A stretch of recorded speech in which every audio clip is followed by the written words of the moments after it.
And there we have it, the end of the Alex Pereira era. We are now in what could presumably be called the Magomed Ankalaev era. How did Magomed Ankalaev defeat Alex Pereira? Nobody would have thought in a million years that Ankalaev was going to win a unanimous decision over Alex Pereira and not land a single takedown. Nobody thought that. And here we are. That's exactly what happened. How did Ankalaev defeat Alex Pereira? So there's a couple things here, but I think we talk about the takedown a lot leading up to this fight with Magomed Ankalaev, and that he's going to have to deal with the low kicks. And there was a bunch of ways for Alex Pereira to win, and there was a few ways for Magomed Ankalaev to lose. But boy, Ankalaev really did show out. He really did show that he is an elite fighter. I mean, we knew he was a very good fighter coming in, but how did he go in there, confidently strike with Alex Pereira, and win this fight without landing a single takedown? Now, granted, we will say the control time on the fence was a big part of how Magomed Ankalaev won this fight. As a matter of fact, all of round 4 that went to him, all of round 4 is like, okay, I get it. You know, you leaned on him against the fence. You controlled the fight. Is it boring? Yeah. But does it work? Also, yeah. I can't be mad about it. I mean, I could be like, oh, this sucks. But I can't be mad about it. But despite him, like, you know, aside from Alex Pereira, like, stopping all of the takedowns, made him go over on the takedowns, what really stuck out to me was how Magomed Ankalaev, a southpaw, fought the lead hand. Now, obviously, southpaw versus orthodox fight, you're going to have the lead hand, and whoever's hands on top is going to usually win the exchanges because it's easier to punch, easier to get off from that angle or from that position. You know, this lead hand dominance. Andre Ward was great about this against southpaws. Shakur Stevenson does this against, or, you know, orthodox fighters because he's a southpaw himself. And Ankalaev made a very concerted effort to control the lead hand. And now, why is that so important? It's because the main weapon of Alex Pereira is that lead hook. It's that left hook. Everybody talks about, oh, the left hook. He leans back and boom, left hook. Beautiful punch, right? Ankalaev says, what if you can't throw it? And we talk about this all the time, like, hey, let's take away the best weapon that this fighter got. And we saw Alex Pereira with a great jab against Khalil Roundtree. It's how he busted Khalil Roundtree up. We've seen his left hook be fantastic. I really think that the battle of the lead hand and being able to keep Alex Pereira on the back foot after that first round won this fight for Magomed Ankalaev. And I'm not going to get into the whole scorecard debate about why or how this happened, but at the end of the day, the ultimate X factor was controlling the lead hand and putting Alex Pereira on the back foot. We could tell Pereira did not want to be on the back foot. He did not want to strike off the back foot. It's crazy. Even if you've noticed as the rounds go, Alex Pereira wouldn't meet Magomed Ankalaev in the center. He would stop as the rounds start. Like, you got the UFC logo in the center. He would stop like way out here, like, oh no, and like, you're basically on the fence now, dude. He couldn't stop from getting backed up. He almost intentionally looked like he wanted to be backed up. It's crazy. You can't get low kicks off. You're gonna give a guy who wants to wrestle you the time to come forward. No, you want to put a wrestler on the back foot. I was disappointed in Alex Pereira, yes, but I was equally as impressed with how Magomed Ankalaev fought this fight. He's like, oh, Alex Pereira is not doing exactly what he should be doing. He knows what he should be doing. I can take advantage of this. Now, at the end of the second round, you have that knockdown, right? You remember the one where it wasn't quite a knockdown, but it was a knockdown almost. You know, he leaned against the fence and the bell saved him. Take a look at this screenshot real quick. Now, notice here, look where Alex Pereira's feet are. He's crossing his feet, boys. What happened here? Alex Pereira, he goes to throw this inside low kick. Now, he likes the outside low kick mostly. And they made a big deal about, oh, he's got to throw an inside low kick to the switch kick because the southpaw's like, Israel Adesanya was a southpaw. He did it all the time against Izzy. The one time he threw it against Blachowicz, he didn't have success, and Blachowicz took him down off of it. So he goes to throw the inside kick here, and he stops, and that brings his feet flush, and that gives Ankalaev time to counter him with his feet crossed, and that put him back. Obviously, he's not in the position to strike. He's not in the position to throw that lead left hook because he can't go to his back foot. He'd have to take a big step back and then throw it, and then like he's all over you. So like, yeah, this moment right here, the single lapse in judgment from Alex Pereira, that's the opportunities you get, and you have to take them. And when you're a champion, you take them. And Magomed Ankalaev, take it. He took it. He taked it. What am I saying? He took it. Lead hand. He ate the low kicks. This moment right here, what Ankalaev did was just a very good performance. Not an exciting performance. Again, leaning against the fence, knees in the clinch. Nah, whatever. But if you want to slow Alex Pereira down, you got to do these kinds of things. You've got to do these things that the fans aren't necessarily going to like. Ankalaev, he's not the most exciting fighter, but he does come in. He does get knockouts. He wrestles. People talk about his boring fights with, Alex Pereira now and like Jan Blachowicz. But like, think about the front kick knockout. Think about him and Ion Kutlaba, both of them. Him versus Johnny Walker. Like, he's not a boring fighter, man. Not in the least bit. Just because he's Russian and you don't like him, that's fine. Now, I'm an Alex Pereira fan. I thought, he was going to win this fight. He had more paths to victory, but Magomed Ankalaev proved me wrong.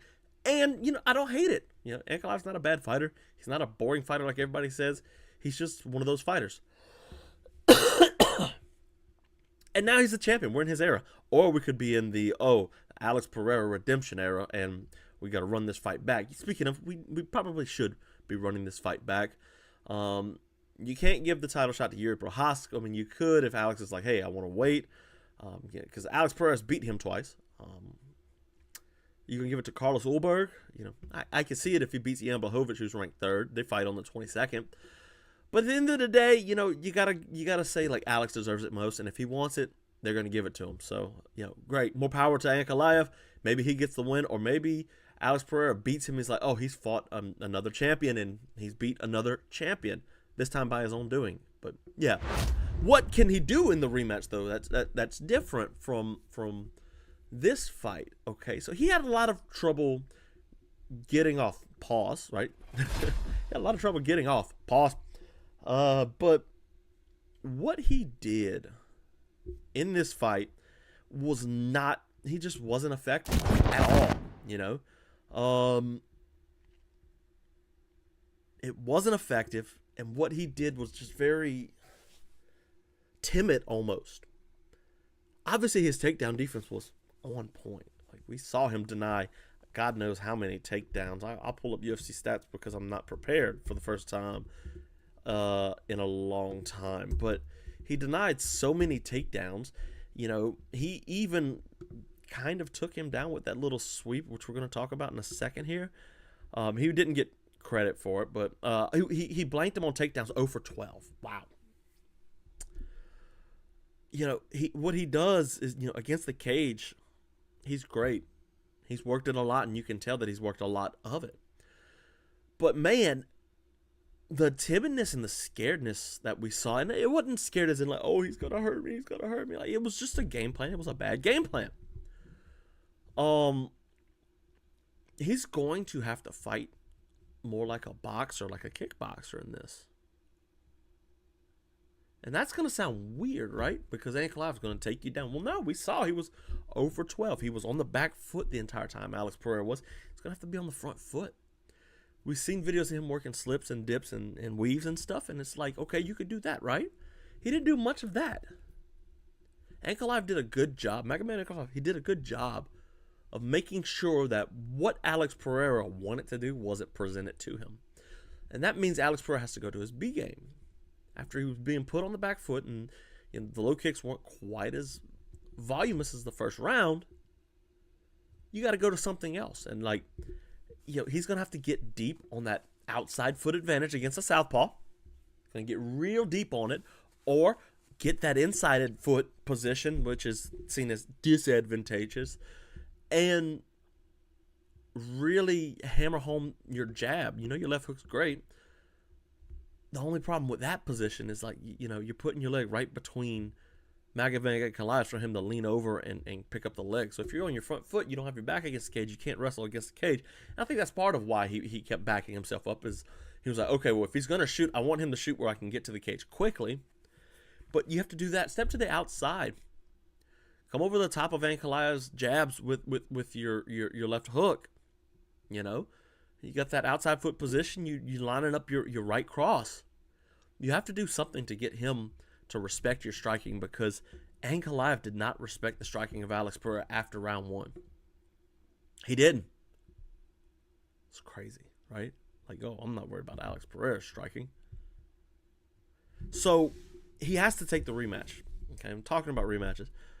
My Own Story by Muhammad Ali, the greatest. My Own Story, Muhammad Ali. Go read, you heathens. Pick this one up. I don't have the actual cover for this one. It's missing, but this is a really good read, a book by Muhammad Ali talking about his fights and career up to the George Foreman fight. He talks about his loss to Joe Frazier in that fight, right? And Frazier, you know, he needed to rematch Joe Frazier. And in the book he says, but in January of 1974, I had not wiped out my defeat by Joe Frazier. And I was afraid that if Frazier fought a return match with George Foreman and won, he would never get in the ring with me in this world or the next, unless terms too humiliating for me to accept. Basically, what Muhammad Ali's talking about there is he had to take the opportunity to fight Joe Frazier. Joe Frazier didn't have the world title, and if Joe Frazier fought George Foreman and won the rematch, which, you know, Frazier might never go out and fight Ali again. I already got a win over Muhammad. Why do I need to do that? Right? Like, so Ali had to go in there and fight Joe Frazier. I mean, he won the rematch, we know. But Pereira's got to take the opportunity. If Ankalaev says, okay, I'll fight anybody next, let's do it. Like, oh, if he wants to sit out, you know, Pereira's 36, 37 years old. He doesn't have much time left, right? He'll be worse.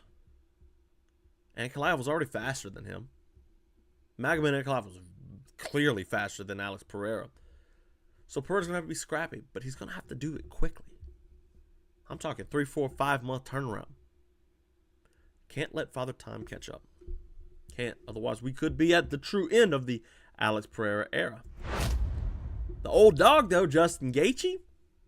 Boy, let me tell you, Justin Gaethje is as fun as it gets. And, I mean, he puts on exciting show after exciting show. You can't say to yourself, hey, Justin Gaethje is not must-watch fighting. Every single time he fights is a blast. Every single time. He's can't miss. And we know Justin Gaethje is not quite as good as he once was. He took on Rafael Fiziev. Short notice because he was supposed to fight Dan Hooker, and Hooker pulled out.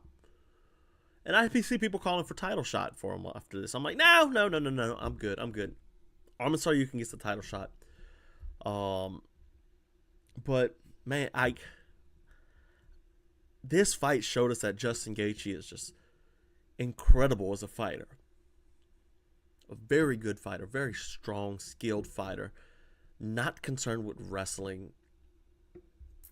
Because, you know, Fiziev managed to land a couple takedowns in the first round. Fiziev won the first round. Justin Gaethje down 1-0 in a 3-round fight. Like, you got to go out there and win both of them, homie. And sure enough, like, the second round comes around. Near the end of the second round, he weaves under and launches this uppercut from Mississippi, Ohio. Street Fighter style. And down goes Fiziev. And I'm like, oh my gosh. And that got Justin Gaethje right back into this fight. Now, you see he's not as violent and brawly as he once was. No, he's not. You can't blame him, though. He's taking so much damage. But you watch the fight, and you're like, man, this guy is still incredibly good. Like, Fiziev, he could have won this fight. Now, granted, Rafael Fiziev is coming off of that leg injury against Mateusz Gamrot, where he snapped his ACL or MCL or something. That was over a year ago, so, you know, he's probably got some ring rust. But even then, like, Fiziev won the first round. And Justin Gaethje dug himself back into this fight into the second round. And into the third round. And you got Justin Gaethje shooting takedowns just to slow you down a little bit. Like, man, Justin Gaethje will go down as an all-time great of this sport. It's crazy. I saw a stat, and he's won fight of the night bonuses in every, or just a performance bonus of some kind in every one of his fights, making $950,000. 14 of them. 15 will be $1 million. So 50 G's a piece, something like that. Math works out.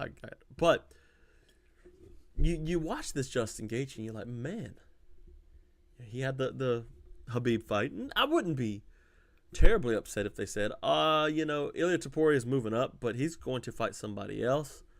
I'm thinking it's Conor McGregor, actually, because they're teasing stuff this week. Arman Saryukin said he wants to fight Oliveira next. Let's do Justin Gaethje. Why not?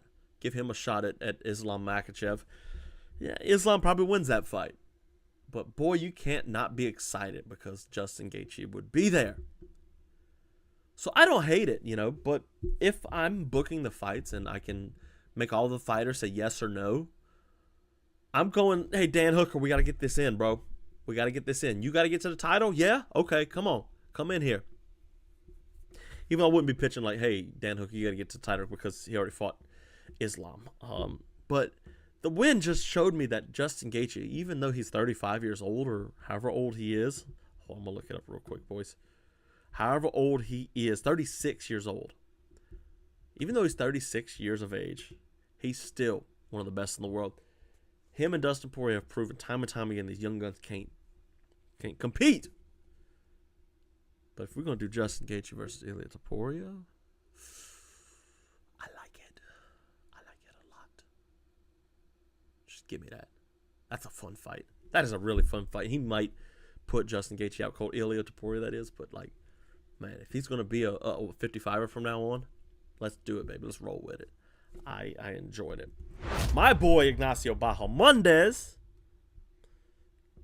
choked out Jalen Turner. Jalen Turner retired, which is kind of sad because he's a really good fighter, one of the good journeymen. But Bahamondes here moved to 17-5. He will likely be a ranked fighter.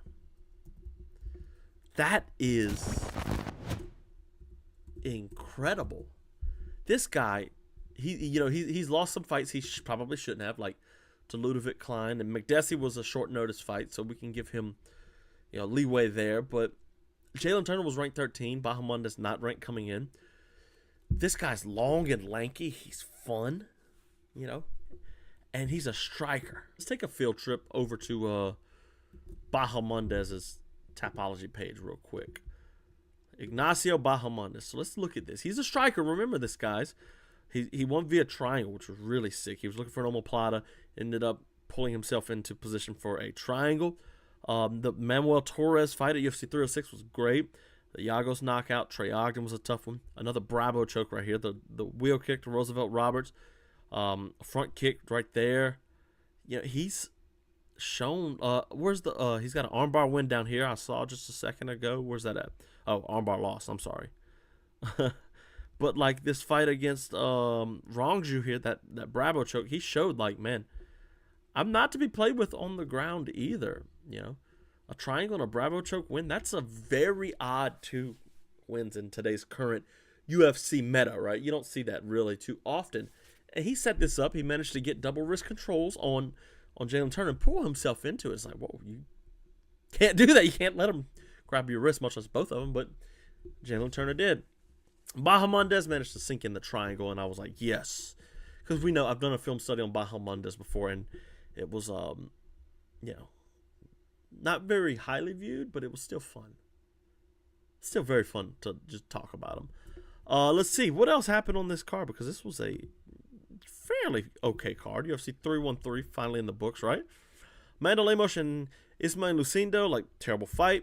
Marcusio Ruffy and King Green. Boy, oh boy. That right there was incredible. First of all, let's say Marcusio Ruffy, because he named himself after Luffy from One Piece, which my son talks about all the time, so I should have known how to pronounce his name properly. Instead of Ruffy, it's Rufy.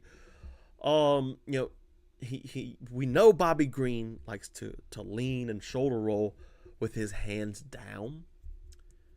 Ruffy, he looks like Conor McGregor out there. Like, literally with like the beard. He looks like a Brazilian Conor McGregor. It's like Conor McGregor went down to Brazil and impregnated a Brazilian woman, which wouldn't be surprising. Anyways, the wheel kick, one of the first ever wheel kick, or one of the only wheel kick finishes in UFC history. We obviously know Edson Barboza, Ignacio Bahamondes. There's a few of them, but it's not very common. But man, when that body dropped, boys, oh my goodness. Bobby Green looked dead on the ground. I was just like, oh, that's bad. That is bad indeed. At the end of the day, though, Marquisio Ruffy's just the future. Bobby Green's just, he got a good win over like Grant Dawson. Everybody got really excited about him. He's not that good of a fighter, boys. He's not. And I hate to say it, Green's a fun fighter, but he's just, I hate to say it, but he never deserved his ranking. Patty took it. He gave it to Patty. Yeah. All right, what else? Let's see here. Joshua Van and Ray Sciura. Sciura was undefeated, but he was a wrestler. He kind of didn't know what to do with his wrestling after he got to the ground. And Joshua Van did a good job with the Wizard. He's like, hey, you like to freestyle wrestle, but what happens when you punch a freestyle wrestler in the face when he's shooting for takedowns? And Van managed to get the win. This fight hurt my feelings. It was the first fight in the UFC with two fighters born in 2000 or later, and it's like, oh, I'm getting old. Joshua Van, good fun. Finally got him another win. The Charles Johnson fight really sucked, but like Edgar Chairez, Cody Durden, and now Ray Sciura, like he's a good fighter. 3 decisions. Don't let that hurt you. Don't let that mess with you. He's a fun fighter. Bruno Ferreira beat Armin Petrosyan. Petrosyan just kind of like doesn't have it. It's weird. Bruno Ferreira was just slamming the body and then come up top. Eventually he gets the takedown and an armbar, which is really wild. But yeah, Carlos Leal just swarmed Alex Morono. I think it's about time for Morono to hang him up. 34 years old, but like he's taking a lot of damage. And Carlos Leal, man, he is a monster.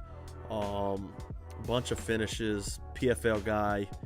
22-6, so he's got good record. Renat Fakhradinov, that was kind of a robbery. Sadabusi, split decision. Let's see, what was that missed weight about right there? Leo was above contracted limit. Okay, so he beat Delano Taylor. Ray Cooper, he's got a win over. He's okay, man. Like Carlos Leo, you can look forward to him in the future. He's really a fun fighter. Marion Santos defeated Francis Marshall. Everybody was trying robbery in that. And then Ozzy Diaz defeated Jordan Santos. At the end of the day, again, this card was okay. Wasn't the best card ever, but it was still a fun card. So